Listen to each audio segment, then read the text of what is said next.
Hello everybody, welcome to my latest update on the layout. It's been quite a while since I did the last video, and with it being the winter months I've started coming up into the attic and doing a bit more. There's quite a few changes. Let's just have a go around. You'll have to excuse the mess. This is the tunnel end that goes behind that wall. I've got some additional trees there on the top, and as we go around, that's as it was before. That police station, that is relatively new from the last video, but I've just put it there for the time being. And we wander over, and this is the other tunnel end and the quarry. A little pond there, some more trees, another tunnel area there, and it goes along the back. You can just see along there I'm going to be building a higher level track, which you can see coming into play there.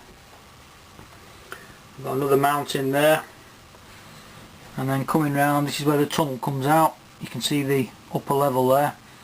I've been doing some more scenery there. There you can see I've been connecting power to the track all the way around. I've not been soldering to the track because all the track was in situ and the scenery was there, so it was just easier to put one of these connectors in. This is another part of the layout. I'm just building a sort of viaduct. I'm doing everything on a budget. I know you can buy the proper viaducts, but I'm just building my own. This is going to be like a sort of lake area. There's one of the piers that I've made. Add some tubing, a bit of wood. All needs painting up yet. And then back round to the start. These are the two rocks that my kids made. And what I've also been doing is I've also been fitting Triang point motors, which is new to me. I've never done them before. I am a complete novice at this, but I found out a great YouTube channel that tells you how to use these and how to set them up, and they're really easy really.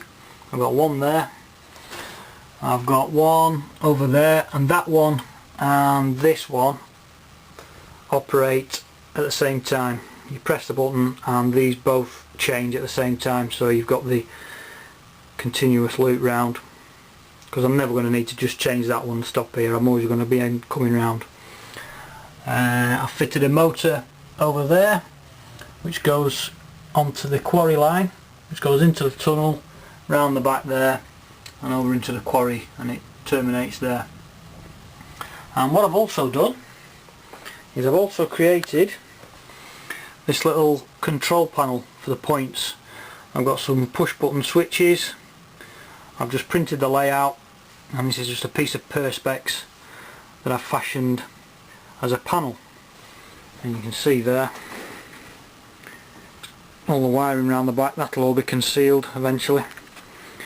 And then I've also fitted this sort of plinth which has a slide out shelf which has the controllers on, and all the wiring's all neatly tucked away, but not under there. Not done that yet. So there you go, that's the latest update. I've got a lot more to do yet, but it's coming along. I'm learning as I'm going. I'm getting a lot of stuff cheap off eBay, and I'm just building it up as and when I can. So what we'll do now is we'll just set a few trains going, and you can see some of the point motors in action.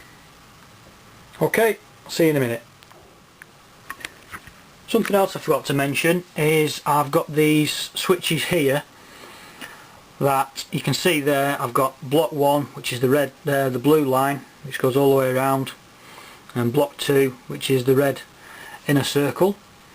And what I can do is I've got controller 1 there, and when it's flicked up, that's on controller 1. So block 1 is running on controller 1, but I can also flick block 2 onto controller 1, so the train can run from block 1 through the point straight onto block 2. There's a break in the track there, so there's no shorts, and it comes onto block 2, so I can run the same train on the same controller on a completely different circuit, and vice versa.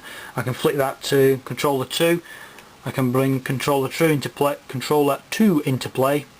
so I can have a train running on the block 1 and a train running on block 2.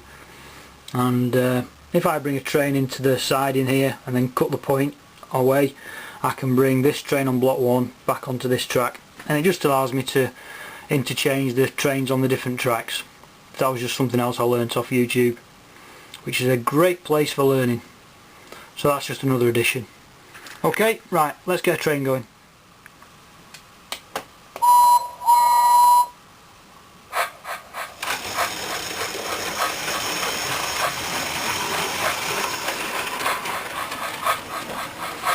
I know the Thomas sound effects isn't very realistic, but my lad loves it. He's only 6.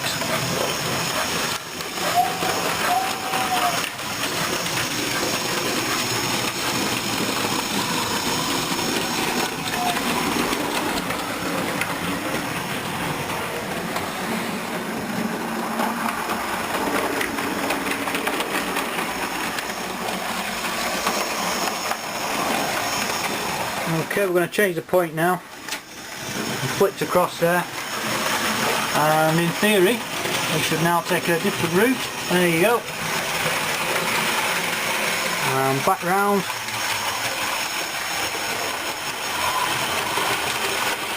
Back into the tunnel, and then back over, and we put it back on the